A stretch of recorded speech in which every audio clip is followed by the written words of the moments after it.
Hello viewers, welcome to Train Your Brain. जैसा कि आप जानते हैं इस क्लास में हम करते हैं पॉलिटी के अंतर्गत हम कर रहे थे मूल अधिकार यानी कि फंडामेंटल राइट्स। लास्ट क्लास में हमने फंडामेंटल राइट्स के अंतर्गत समानता के अधिकार को कंप्लीट किया। समानता के अधिकार हमको दिए गए हैं आर्टिकल नंबर 14 से लेकर 18 तक। आर्टिकल नंबर 14 से लेकर 18 तक जितने दिए गए हैं वो सब क्या हैं, हमारे समानता के अधिकार हैं। आज हम शुरू करने जा रहे हैं स्वतंत्रता के अधिकार। स्वतंत्रता के अधिकार पर कंप्लीट डिस्कस करेंगे क्या होते हैं स्वतंत्रता के अधिकार। तो स्वतंत्रता के अधिकार हमको हमारे मूल अधिकारों में आर्टिकल नंबर 19 से लेकर 22 तक दिए गए हैं। तो सबसे पहले हम देख लेते हैं हमारा article number 19। Article number 19। Article number 19 हमारे लिए बहुत ही इम्पोर्टेंट आर्टिकल है। ये आर्टिकल हमें बताता है कि एक नागरिक को किस किस तरह की स्वतंत्रता दी गई है। आर्टिकल नंबर 19 बहुत ही इम्पॉर्टेंट है, इसीलिए हम इसे बैकबोन ऑफ कॉन्स्टिट्यूशन भी कहते हैं, यानी कि हमारे संविधान की रीढ़ की हड्डी की तरह है ये आर्टिकल नंबर 19। आर्टिकल नंबर 19 में हम देखेंगे कि हमें किस किस तरह की स्वतंत्रता दी गई है। तो आर्टिकल नंबर 19 का 1 क्लॉज ए में क्या दिया गया है, इसमें दिया गया है विचार एवं अभिव्यक्ति की स्वतंत्रता। आर्टिकल नंबर 19(1) का क्लॉज ए में बताया गया हमें विचार और अभिव्यक्ति की स्वतंत्रता है, यानी कि हम कुछ भी बोल सकते हैं, हमें आज़ादी है बोलने की। लेकिन इसका मतलब ये नहीं है कि हम किसी को गाली दें या किसी और के मूल अधिकार को हनन कर लें, क्योंकि हम गाली देंगे तो दूसरे का भी तो अधिकार है बोलने का। तो इसलिए हम ऐसा कुछ नहीं करेंगे कि दूसरे के अधिकारों का हनन हो। इसमें दिया गया है विचार और अभिव्यक्ति की स्वतंत्रता। विचार, हम किस तरह से विचार और अभिव्यक्ति दोनों चीज़ें दी गई हैं इसमें, विचार और अभिव्यक्ति, यानी कि हमारे क्या थॉट हैं, हमारे पर्सनल क्या थॉट हैं, हम उनको व्यक्त कर सकते हैं, एक्सप्रेस कर सकते हैं। तो एक्सप्रेस हम कैसे कैसे कर सकते हैं, बोलकर, या तो हम बोलकर कर सकते हैं या फिर लिखकर, चित्र बनाकर, कार्टून बनाकर। आपने सुना ही होगा, अपने विचारों को व्यक्त करने के लिए कोई किसी नेता का कार्टून बना देता है। ऐसे ही बहुत सारे मामले आए हैं, इनमें कार्टून बनाकर लोग अपने विचारों को एक्सप्रेस करते हैं। तो ये भी एक तरीका हो सकता है। नेक्स्ट, हम पुतले बना सकते हैं। तो ये सारे तरीके हो सकते हैं इसमें से, मतलब अपने विचारों को व्यक्त करना है, एक्सप्रेस करने के लिए हम इन चीज़ों का यूज़ कर सकते हैं। अब आर्टिकल 19 में हम विचार और अभिव्यक्ति की स्वतंत्रता में देखते हैं कि विचार और अभिव्यक्ति की स्वतंत्रता में कुछ हिडन पार्ट भी है, जिसे Supreme Court time to time अपनी जजमेंट में बताता रहता है। तो इसी के अंतर्गत हमें प्रेस की स्वतंत्रता भी मिलती है। प्रेस की स्वतंत्रता,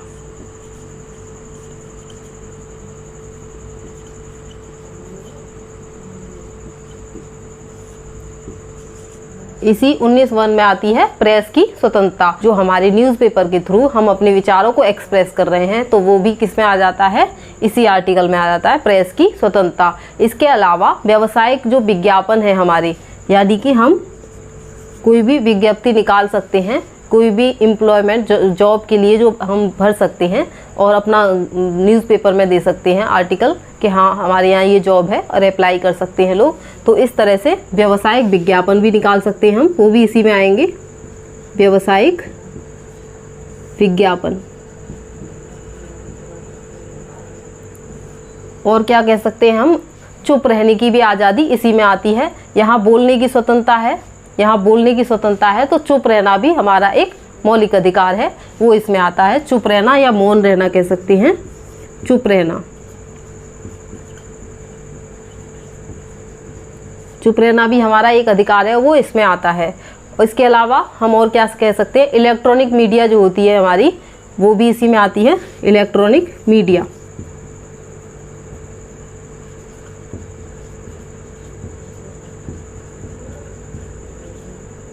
इलेक्ट्रॉनिक मीडिया,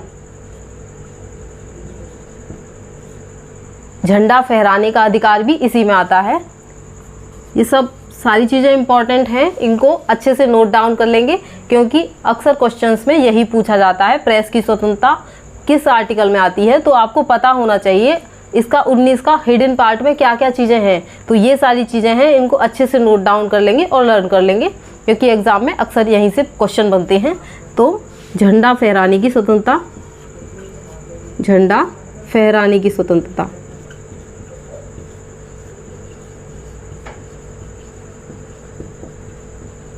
इसी में आती है वो। नेक्स्ट है हमारा गोपनीयता, यानी कि हम कह सकते हैं कि निजता का जो अधिकार है वो भी इसी में आ जाता है, निजता का।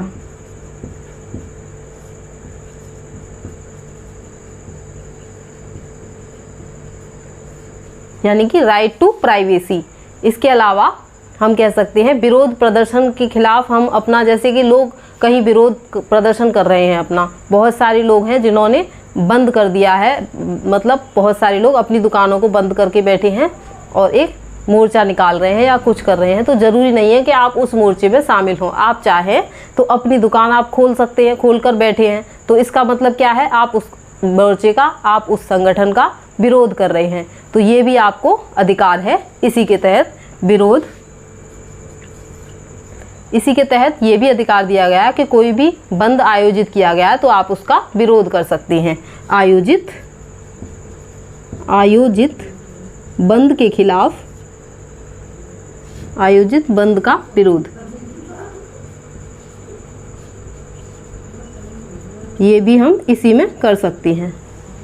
दूसरा आता है फ़ोन टेप करने की, जैसे कि कोई किसी का फ़ोन, क्या बातें हो रही हैं उसे टेप करने पे लगा दे, उसकी रिकॉर्डिंग कर ले, तो ये इसमें अलाउ नहीं है। ये कहा गया है हमारी प्राइवेसी में ही आ जाता है, क्योंकि हमें राइट टू प्राइवेसी दिया गया है। तो कोई हमारा फ़ोन टेप करता है तो वो इस अधिकार का उल्लंघन है।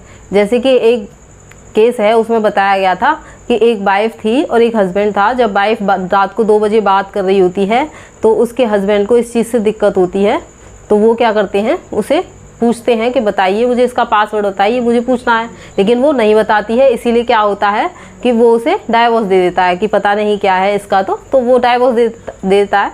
तो जो वाइफ है वो कहाँ चली जाती है, सुप्रीम कोर्ट चली जाती है कि इसने मेरे अधिकार का हनन कर लिया, यानी कि मेरी जो राइट टू प्राइवेसी है उसका हनन कर लिया, उसकी वजह से इसने डिवोर्स दिया है, तो वो नहीं दे सकता। तो सुप्रीम कोर्ट में इस तरह से भी जा सकते हैं, ये भी राइट टू प्राइवेसी में आता है। तो याद रखेंगे हमारा 19A का क्लॉज ए क्या कहता है, विचार एवं अभिव्यक्ति की स्वतंत्रता, और उसे हम अभिव्यक्त कर सकते हैं बोलकर, लिखकर, चित्र बनाकर, कार्टून बनाकर, मतलब और भी मीडियम हो सकते हैं, उस आधार पर हम उन्हें एक्सप्रेस कर सकते हैं। और इसमें हमारी प्रेस की स्वतंत्रता, व्यवसायिक विज्ञापन की स्वतंत्रता, चुप रहना, जब बोलना हमारा अधिकार है तो चुप रहना भी हमारा अधिकार है।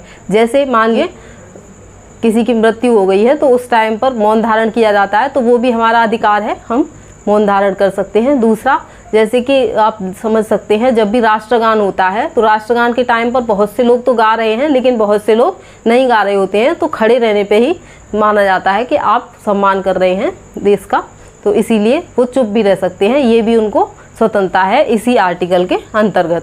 नेक्स्ट हम देखेंगे आर्टिकल नंबर 19।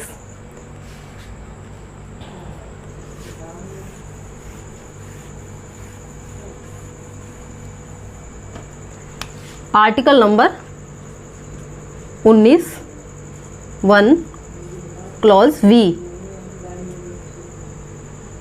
आर्टिकल नंबर 19(1) के क्लॉज बी में क्या दिया गया है, पहला हमने पढ़ा था विचार और अभिव्यक्ति की स्वतंत्रता, और नेक्स्ट वाले में हमें दिया गया है सभा करने की स्वतंत्रता या सम्मेलन करने की स्वतंत्रता। क्या करने की, सभा करने की,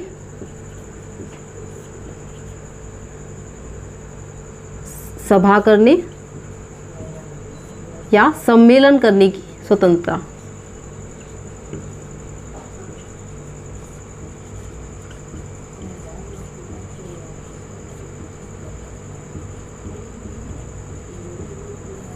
ये हमारे आर्टिकल नंबर 1 के बी में आता है कि आप बोल सकते हैं तो फिर कुछ सभा भी कर सकते हैं और अपनी बातों को एक्सप्रेस कर सकते हैं लोगों के सामने और अपनी एक सभा कर सकते हैं। ये हमें बताया गया आर्टिकल नंबर 19 के बी में। अच्छा, एक चीज़ और सुनिए, आर्टिकल नंबर 19 और आर्टिकल नंबर 19 का आपने ए देखा, बी देखा, दोनों में ही हमने बता दिए कि हमको क्या क्या अधिकार है, लेकिन इसके अलावा इन अधिकारों पर कुछ निर्बंध भी आरोपित किए गए हैं, यानी कि कुछ ऐसी कंडीशन भी हैं कि उनके आधार पर इन्हें रोका जा सकता है। जैसे कि अगर ऐसा काम, आप कुछ ऐसे विचार, ऐसी चीज़ें एक्सप्रेस कर रहे हैं, कुछ ऐसा बोल रहे हैं जो राष्ट्र के हित में नहीं है, या फिर देश की सुरक्षा पर खतरा है, राष्ट्र की, देश की अखंडता पर खतरा है, तो उस स्थिति में इन चीज़ों पर निर्बंध आरोपित किया गया है। तो निर्बंध किस चीज़ में, कौन से आर्टिकल में है? आर्टिकल 19(2) में। ओके, विचार और अभिव्यक्ति की स्वतंत्रता के लिए जो निर्बंध आरोपित किया गया है वो किया गया है आर्टिकल नंबर 19 के 2 में आरोपित किया गया है। ऐसे ही इसमें भी निर्बंध आरोपित किया गया है। आर्टिकल नंबर 19 कहता है कि हम कोई भी सभा या सम्मेलन कर सकते हैं, इसकी हमें स्वतंत्रता दी गई है। तो सभा और सम्मेलन कर सकते हैं, कोई भी जुलूस निकाल सकते हैं। जुलूस कैसी होगी सभा? जुलूस को हम कैसी सभा कहेंगे? आपने कहा था कि सभा में सब लोग बैठे होते हैं, लेकिन जुलूस भी एक सभा है, इसे हम कहेंगे चलती हुई सभा। चलती हुई सभा, तो ये हम बना सकते हैं, इसमें जुलूस निकाल सकते हैं, सभा कर सकते हैं और सम्मेलन कर सकते हैं। लेकिन कुछ आधारों पर इस पर भी निर्बंधन लगाया गया है। वो लगाया गया है आर्टिकल नंबर 19 के 3 में। 19(3) में क्या कहा गया है? 19(3) में कहा गया है, आर्टिकल नंबर 19(3) में कहा गया है कि इस 19(b) में सभा करने का जो, या सम्मेलन करने की आपको जो स्वतंत्रता दी जा रही है, तो उस पर कुछ निर्बंधन लगाया जाता है। वो किस किस कंडीशन में लगाया जाता है? तो 19(3) में जो निर्बंधन लगाया जाता है वो इस आधार पर लगाया जाएगा, जब भी आप कोई ऐसी सभा कर रहे हैं, किसी इस पर्पज से सभा कर रहे हैं कि जो राष्ट्र की एकता अखंडता को बिगाड़ती हो। आर्टिकल 19 क्लॉज बी पर क्या करता है? एक निर्बंध आरोपित करता है, यानी कि उस पर रोक लगाता है। 19(3) रोक कब लगाता है? जबकि आप कुछ ऐसी सभा या सम्मेलन कर रहे हैं जिससे राष्ट्र की एकता अखंडता प्रभावित होती हो, या फिर कोई आप किसी को इलीगल, किसी को अपराध की दृष्टि से कोई सम्मेलन कर रहे हैं, तो आप इस तरह की स्वतंत्रता आपको नहीं दी है। वो आर्टिकल 3 आपको निर्बंधन आरोपित करता है।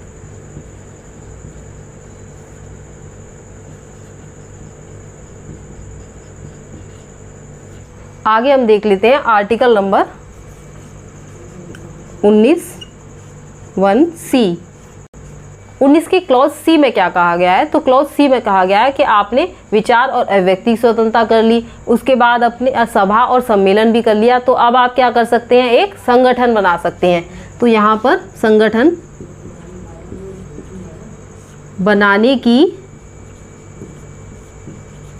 स्वतंत्रता, इसमें क्या कहा गया है? संगठन बनाने की स्वतंत्रता दी गई है।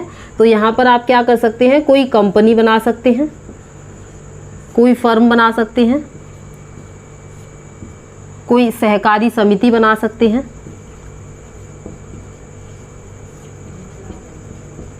तो इस तरह की चीज़ें बनाने की आपको स्वतंत्रता दी गई है आर्टिकल नंबर 19(1) की क्लॉज सी में। संगठन बनाने की स्वतंत्रता दी गई है।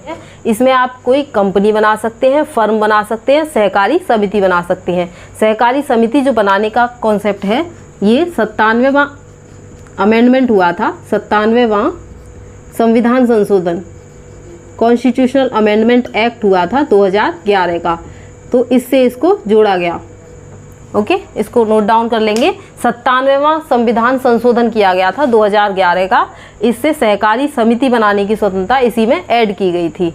ओके, नेक्स्ट देख लेते हैं हम आर्टिकल नंबर 19(1) क्लॉज डी।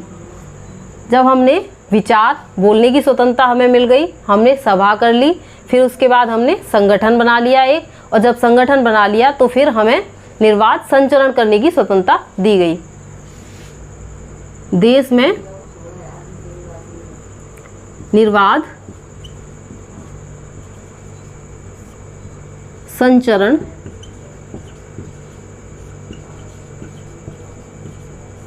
करने की स्वतंत्रता,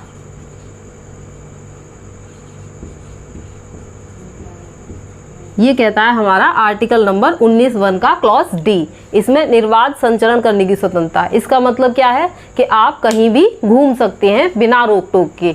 आप पूरे भारत देश में कहीं भी घूम सकते हैं बिना रोक टोक के। लेकिन पूछेंगे आप सभी कि भारत देश में ही घूम सकते हैं या बाहर नहीं घूम सकते क्या? भारत से बाहर हम कहीं नहीं घूम सकते क्या? तो ये भी है। तो हम वो जो स्वतंत्रता दी गई है घूमने की, वो देश में भी घूम सकते हैं और विदेश में भी घूम सकते हैं।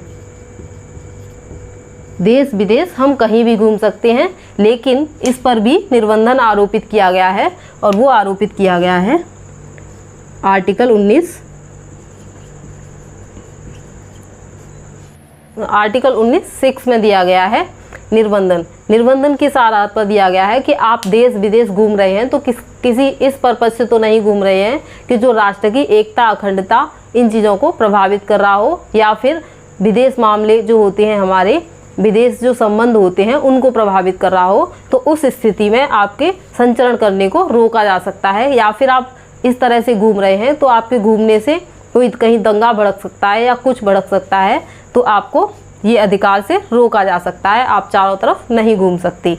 तो ये हमारा 19 का डी हो गया। इसके बाद हम देखते हैं ई, आर्टिकल नंबर 19(1) क्लॉज ई। इसमें क्या दिया गया है? आपने अब देखिए, इसमें याद करने की भी याद रखेंगे। हम कैसे याद रख सकते हैं?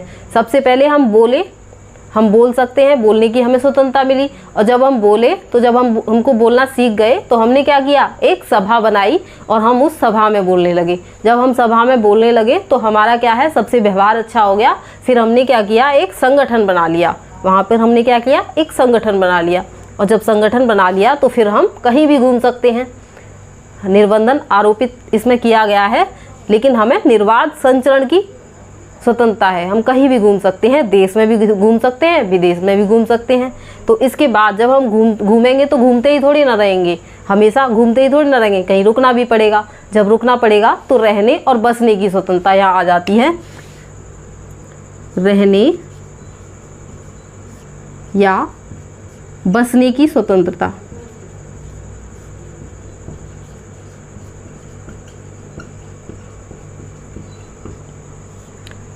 अच्छा, रहने की यानी कि परमानेंटली नहीं रुक रहे हैं, कुछ टाइम के लिए रुक सकते हैं, या फिर हम वहाँ पर बस भी सकते हैं। हमको अच्छा लगता है तो हम वहीं पे चाहे तो अपना बस सकते हैं। इसमें भी कुछ निर्बंधन आरोपित हैं। तो एक तो निर्बंधन इसलिए आरोपित है क्योंकि कुछ जनजातीय क्षेत्र होते हैं, अनुसूचित जनजाति क्षेत्र जो होते हैं, कुछ जातियाँ होती हैं, उनके लिए वो संरक्षित होते हैं। लेकिन हम वहाँ पर जाकर बसेंगे तो उनकी आज़ादी में, उनकी स्वतंत्रता में कुछ दिक्कत आने लगेगी। तो उस आधार पर वहाँ पर हमें उस क्षेत्र में बसने के लिए रोका जा सकता है।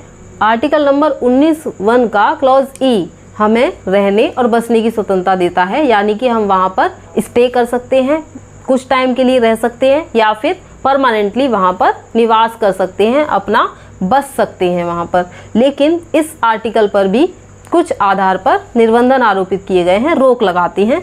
तो वो कब कब रोक लगाते हैं? जैसे कुछ अनुसूचित जनजाति वाले क्षेत्र होते हैं, असम, मेघालय, या कुछ ट्राइब्स वाले एरिया हैं, वहाँ पर वो उनके लिए संरक्षित है। तो आप उस एरिया में जाकर नहीं बस सकते, तो वहाँ पर बसने की स्वतंत्रता हमारी रोकी जा सकती है। नेक्स्ट हम देखते हैं आर्टिकल नंबर 19(1) क्लॉज एफ। इसमें क्या दिया गया है? इसमें क्या है? संपत्ति की स्वतंत्रता। संपत्ति की स्वतंत्रता। इसमें हमको संपत्ति रखने की स्वतंत्रता दी गई थी, लेकिन इस आर्टिकल को अब समाप्त कर दिया गया है। इसको क्या है? समाप्त कर दिया गया है। और इसमें किस तरह की संपत्ति आती थी? अर्जित संपत्ति आती थी, यानी कि जो हम खरीदते हैं खुद से, वो वाली संपत्ति की स्वतंत्रता इसमें आती थी आर्टिकल नंबर 19 के एफ में, जिसे कि अब खत्म कर दिया गया है। और अब ये मूल अधिकार यानी कि फंडामेंटल राइट्स में नहीं आती, अब इसे एक कानूनी अधिकार बना दिया गया है। और आर्टिकल नंबर 300A में कानूनी अधिकार बना दिया गया है। उसके बाद हम देखते हैं आर्टिकल नंबर 19(1) क्लॉज जी। इसमें क्या दिया गया है? अब देखिए, यहाँ पर हमें मिली थी विचार और अभिव्यक्ति यानी कि बोलने की स्वतंत्रता। उसके बाद हमने सभा कर ली। जब हम बोलना सीख गए तो हमने क्या किया, एक सभा कर ली। और जब हम सभा में एक दूसरे से परिचित हो गए तो हमने क्या किया, एक संगठन बना लिया। और संगठन जब हमारा बन गया तो हम कहीं भी घूम सकते हैं, यानी कि देश में घूमें या विदेश में घूमें। तो ये हमारा नेक्स्ट आर्टिकल आ गया कि हमने निर्बाध संचरण करने की स्वतंत्रता मिल गई। उसके बाद जब हम घूम रहे हैं तो घूमते ही नहीं रहेंगे, हमेशा हमें रुकना भी पड़ेगा। तो जब हम रुकेंगे तो हमें रहने और बसने की स्वतंत्रता मिल जाती है। जब रहने और बसने की स्वतंत्रता मिल गई तो आप संपत्ति के अधिकार को याद नहीं रखेंगे क्योंकि इसे ख़त्म कर दिया गया है। याद तो रखेंगे, एग्जाम में पूछा जा सकता है, लेकिन इसमें अब ये अधिकार नहीं है, इस बात को याद रखेंगे। उसके बाद हमारा आर्टिकल 19 का 1 क्लॉज जी में कहा गया है कि जब आपने रहने और बसने की स्वतंत्रता मिल गई तो आप क्या कर सकते हैं, एक व्यापार कर सकते हैं, कोई व्यवसाय भी अपनी जीविकोपार्जन के लिए कर सकते हैं। कोई व्यापार जीविकोपार्जन के लिए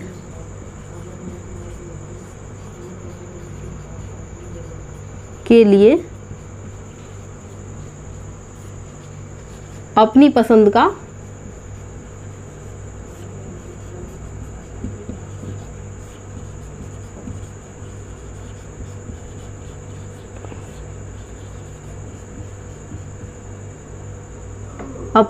का व्यापार या व्यवसाय कर सकती हैं। ओके, तो आर्टिकल नंबर 19(1) का क्लॉज जी हमें बताता है कि जीविकोपार्जन के लिए हम कोई भी व्यापार या व्यवसाय कर सकते हैं। यानी कि हमें जो अच्छा लगता है, हमें अच्छा लगता है कि हम टीचिंग करें तो हम टीचिंग कर रहे हैं, हमें अच्छा लगता है कि हम कोई शॉप खोलें, वहाँ से अपना अर्निंग करें, तो उस तरह का कुछ कर सकते हैं। लेकिन इसमें भी कुछ चीज़ों पर रोक लगाई गई है, जैसे कि कुछ चीज़ों में हमें किसी विशेष डिग्री की आवश्यकता है या फिर कोई टेक्निकल नॉलेज की आवश्यकता है, तो हम उस चीज़ को हम यहाँ पर अपना व्यवसाय, अपना पेशा नहीं कर सकते।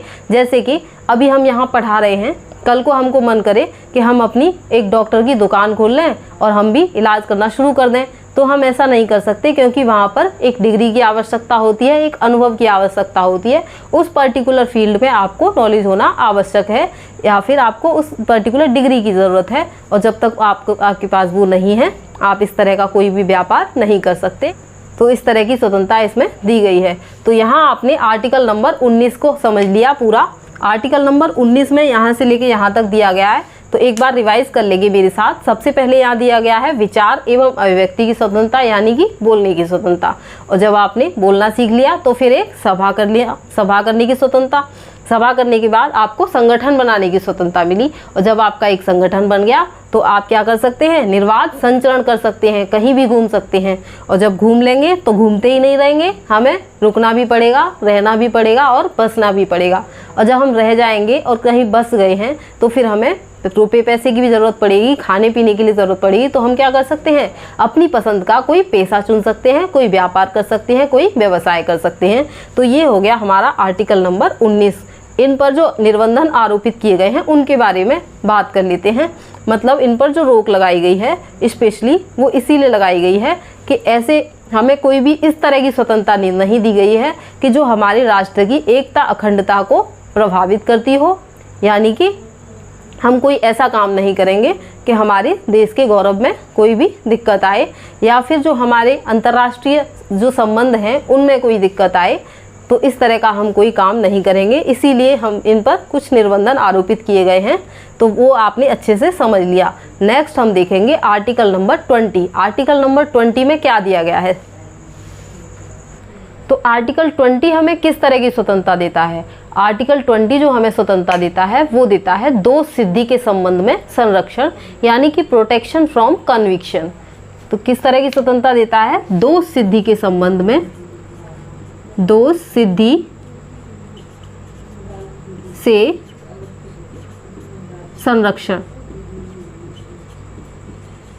इसको हम इंग्लिश में कह सकते हैं प्रोटेक्शन फ्रॉम कन्विक्शन।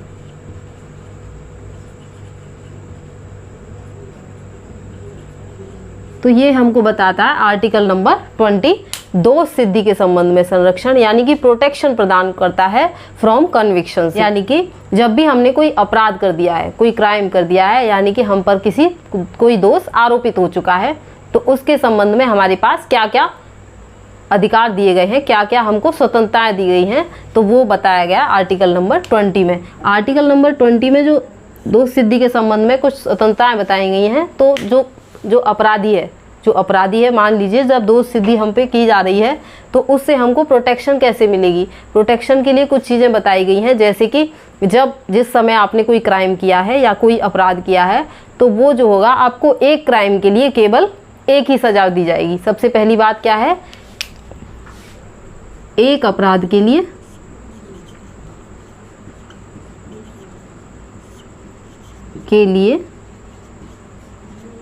एक बार सजा दी जाएगी, एक बार सजा।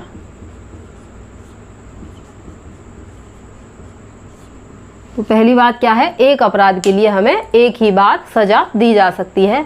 मान लीजिए आपने कोई मर्डर कर दिया या कुछ कुछ ऐसी चोरी कर लिया आपने, या किसी को मार पीट दिया, तो क्या होगा, आप पर एक दोष लग गया और आपको इससे प्रोटेक्शन के लिए क्या चीज़ दी गई है, इसमें अपराध आपने जो किया है उसकी आपको एक ही बार सज़ा मिल सकती है, चाहे वो कितनी भी मिले, लेकिन वो एक ही बार मिलेगी। ऐसा नहीं है कि आपने वो सज़ा कंप्लीट कर ली, आप बाहर आ गए, फिर उसके बाद क्या हुआ, कुछ टाइम बाद फिर से आप पर वो चीज़ें लगा दी गई कि नहीं आपने तो ऐसा किया था, तो आपको फिर से सज़ा डाल दी कोर्ट। तो ऐसा नहीं हो सकता, एक अपराध के लिए एक ही सज़ा दी जा सकती है। दूसरा इसमें बताया गया है कि जिस टाइम अपराध हुआ है, यानी कि जिस टाइम वो क्राइम हुआ है, जिस टाइम की वो घटना है, तो उसी टाइम के जो कानून बना हुआ है उसी के अकॉर्डिंग सज़ा दी जाएगी। उसके बाद में जो भी कानून बन गए उसके नए कानून के अकॉर्डिंग सज़ा नहीं दी जाएगी। जब वो घटना हुई है उसी घटना के समय जो कानून बना हुआ होगा उसी के अकॉर्डिंग आपको सज़ा दी जा सकती है।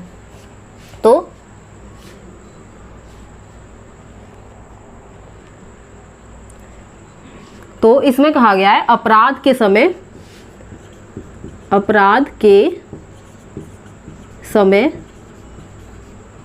कानून,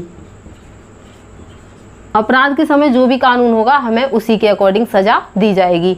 एक और बात कहता है, बहुत ही अच्छी बात कहता है इसमें, कि आपको स्वयं के विरुद्ध कोई भी गवाही नहीं दिलवा सकता, यानी कि आपको अपने विरुद्ध गवाही दिलवाने के लिए कोई भी विवश नहीं करेगा, चाहे आपने क्राइम किया है या नहीं किया है, लेकिन आपको कोई भी अपने विरुद्ध गवाही देने के लिए दबाव नहीं डाल सकता। तो स्वयं के विरुद्ध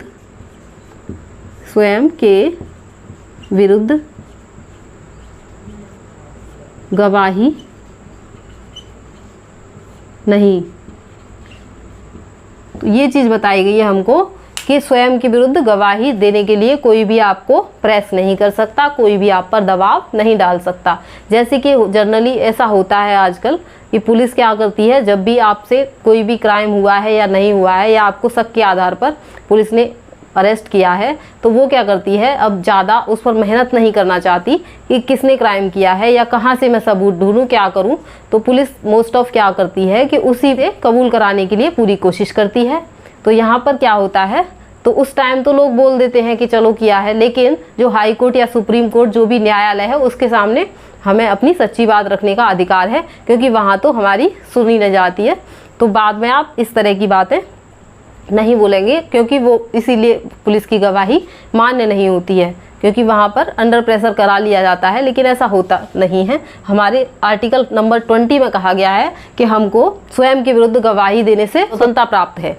आर्टिकल नंबर 20 में ही हमें बताया गया है कि हमें स्वयं के विरुद्ध गवाही देने से स्वतंत्रता दी गई है, कि जरूरी हम किसी के अंडर प्रेशर स्वयं के विरुद्ध गवाही नहीं दे सकते। तो हमारा ये हो गया आर्टिकल नंबर 20, जो हमें प्रदान करता है प्रोटेक्शन फ्रॉम कन्विक्शन, और इसमें दोष सिद्धि के संबंध में संरक्षण प्रदान करता है। इसमें अपराध के समय जो कानून होगा उसके अकॉर्डिंग ही हमें सज़ा मिलेगी। दूसरा कि हमें एक अपराध के लिए केवल एक बार ही सज़ा मिल सकती है। तीसरी बात ये थी कि स्वयं के विरुद्ध गवाही देने के लिए कोई प्रेशर नहीं डाल सकता, हमें ऐसा अधिकार नहीं है कि कोई हमें स्वयं की गवाही के लिए, स्वयं के विरुद्ध गवाही के लिए दबाव डाल सकते। ठीक है, नेक्स्ट देखते हैं हम आर्टिकल नंबर 21।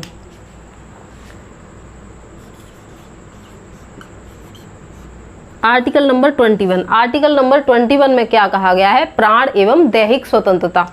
प्राण एवं दैहिक स्वतंत्रता,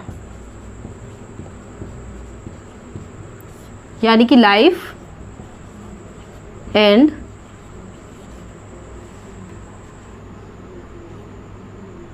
पर्सनल लिबर्टी। तो आर्टिकल नंबर 21 हमें प्राण एवं दैहिक स्वतंत्रता की बात करता है, हमारी लाइफ और पर्सनल लिबर्टी यानी कि जो पर्सनल हमारी स्वतंत्रता है उसकी बात करता है हमारा आर्टिकल नंबर 21। तो इसमें हम देख लेंगे, एक एक शब्द को यहाँ देखेंगे। प्राण, प्राण का मतलब लाइफ, हमें लाइफ का अधिकार है यानी कि जीवन का अधिकार है हमें, ये कहता है हमारा आर्टिकल नंबर 21। उसके बाद दूसरी बात कहता है पर्सनल लिबर्टी, यानी कि हमें निजता का अधिकार है, प्राइवेसी का अधिकार है। पर्सनल लिबर्टी का मतलब हो गया प्राइवेसी, प्राइवेसी यानी कि निजता का अधिकार है, कोई भी हमारी निजता को नहीं छीन सकता। तो हमें यहाँ पर निजता का अधिकार प्रदान किया गया है। हमें जो लाइफ की स्वतंत्रता दी गई है यानी कि जीवन की स्वतंत्रता दी गई है, तो जीवन की स्वतंत्रता को हम एनवायरनमेंट से यहाँ जोड़ सकते हैं कि जब हमारा एनवायरनमेंट अच्छा होगा तभी हमको जीवन की स्वतंत्रता मिलेगी। तो इसमें एनवायरनमेंट के बारे में जो भी होंगी चीज़ें वो इसमें आ सकती हैं। एनवायरनमेंट, दूसरा हेल्थ, हमारी हेल्थ का ख्याल भी रखेगी गवर्नमेंट, तो ये भी हमारे मतलब हमको एक गौरवपूर्ण गरिमापूर्ण जीवन जीने का अधिकार है, यानी कि हमें स्वच्छ पानी मिलना चाहिए, साफ हवा मिलनी चाहिए, ये सब एनवायरनमेंट में आ जाएगा। दूसरा हमारा हेल्थ का भी ख्याल रखना है, तो ये हमारी जीवन जीने के अधिकार में आ जाता है।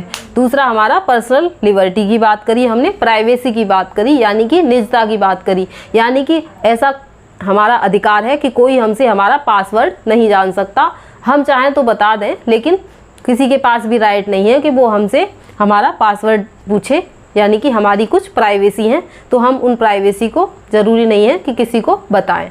तो ये हमारा हो गया आर्टिकल नंबर 21। आर्टिकल नंबर 21 के बाद इसमें एक संशोधन किया गया और यहाँ पर जोड़ा गया आर्टिकल नंबर 21 का ए। तो आर्टिकल नंबर 21 के ए में क्या दिया गया है? आर्टिकल नंबर 21 ए, ये क्लॉज ए नहीं है इसलिए इसे नॉर्मल ही लिखेंगे। तो ये है आर्टिकल नंबर 21 का ए। इसमें क्या जोड़ा गया था? इसमें जोड़ा गया था 6 से 14 वर्ष तक के जो बच्चे हैं उनको निःशुल्क शिक्षा प्रदान की जाएगी। तो इसमें क्या बोला गया था? 6 से 14 वर्ष तक के बच्चों को निःशुल्क शिक्षा प्रदान की जाएगी।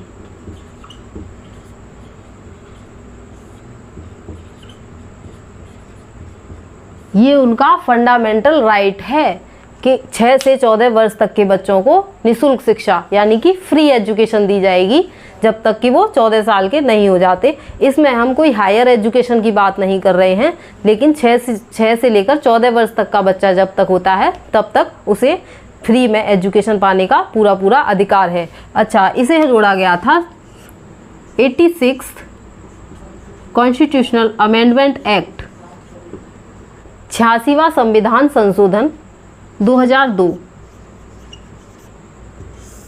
इस संविधान संशोधन से 21A को जोड़ा गया था और 21A क्या कहता है? 6 से 14 वर्ष तक के बच्चों को निःशुल्क शिक्षा प्रदान की जाएगी, जो कि आर्टिकल नंबर 21 में दिया गया है।